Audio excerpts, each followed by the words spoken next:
God's kingdom is advancing, which means that more people are being added to the body, and growth is a wonderful problem to have.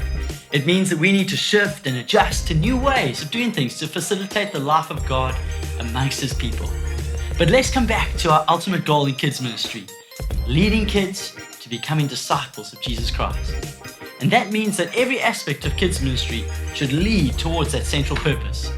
We believe that as coordinators, we can do this through facilitating Spirit-led encounters, building Christ-centered families, and then developing leaders to their full potential. In this section, we want to tackle more about how you can lead your team of leaders into carrying out the vision of your kids ministry. And this may be on the level of coordinating a team of leaders on a specific Sunday or overseeing the whole kids ministry in your congregation.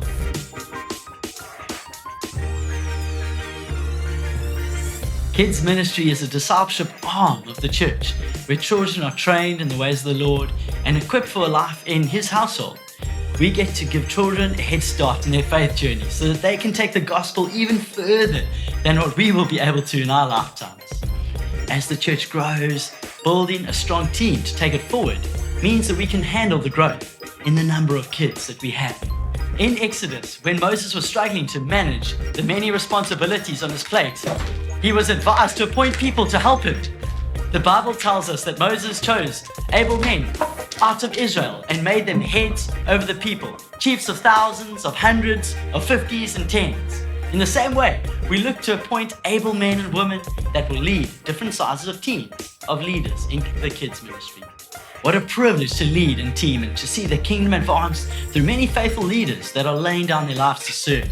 The role of someone overseeing an area can involve a fair amount of administration, but it's more of a leadership role than an administrative role, in that you'll need to take a proactive approach to everything, taking ownership of the functioning of the team and bringing leaders on board with the direction you're heading and being constantly aware of any gaps and how to fill them. Through all of this, it is so important to remember that it's Jesus who builds His church.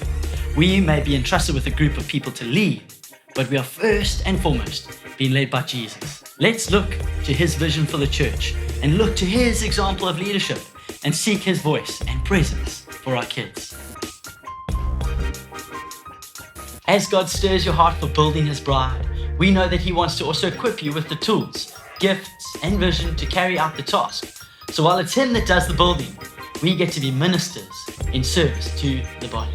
If you are asked to lead a team of leaders, or even head up the whole kids ministry team, it is so important to remember that you are still under the direction of your eldership team. Dream big, allow the Lord to stir your heart for big things in kids ministry, and then make sure that those things are submitted to your elders. As Mike Davies says, it's easier to ride a horse that's ready to run than to try and get a mule to move. Your elders want you to run and they want you to go for it in leading. They don't want to micromanage you and your team. They want to be in your corner. But there are some cautions we need to be aware of along the way. So pause the video here and check your books for some of the things we need to be aware of as visionaries.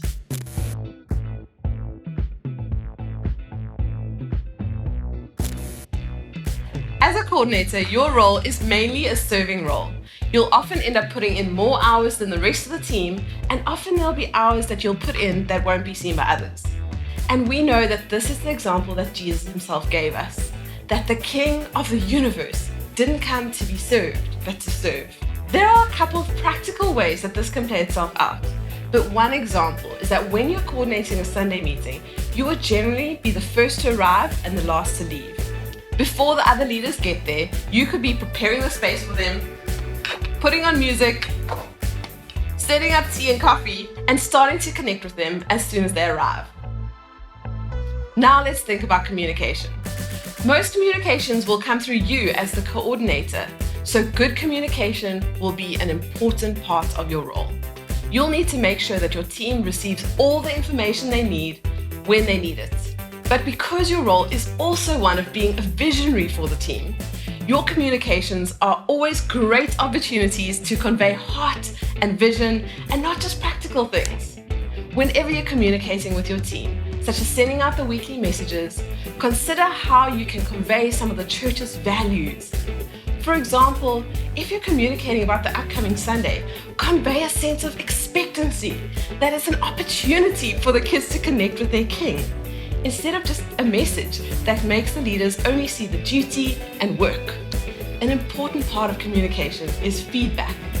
A healthy team is one in which there are open lines of communication and in which we value each other's feedback and invite each other's perspectives.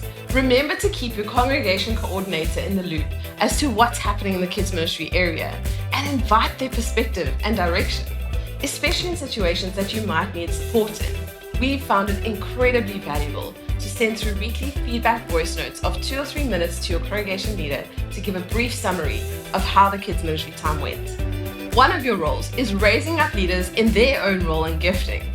While you won't be in every kids ministry session with them, ask your leaders how they feel the time went with the kids and give them feedback on areas they could work on. Don't forget the classic love sandwich. Include the positives of what they're doing, which is the bread, and the meaty part, which is the areas they need to improve on. You don't just want to soften the blow of the correction, but to encourage them in the work of the kingdom. A big part of your role is managing the team of leaders that you work with. We've given some guidelines in the book on how you can recruit leaders, making sure that you follow the necessary protocols, and then how to manage the team as leaders step off.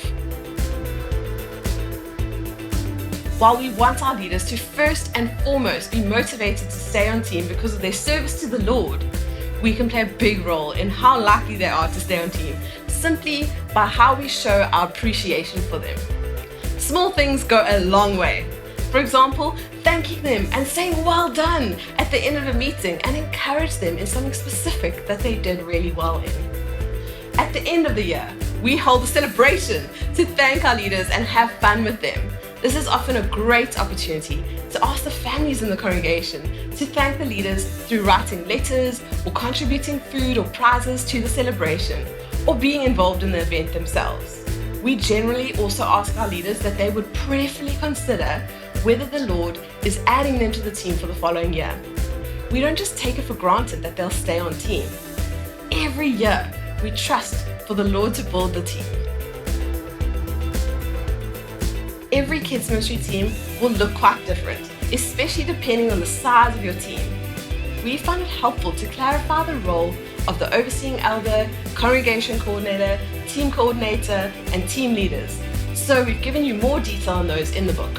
Have a look at those roles and consider how you could join in raising up more leaders into those roles in your kids ministry.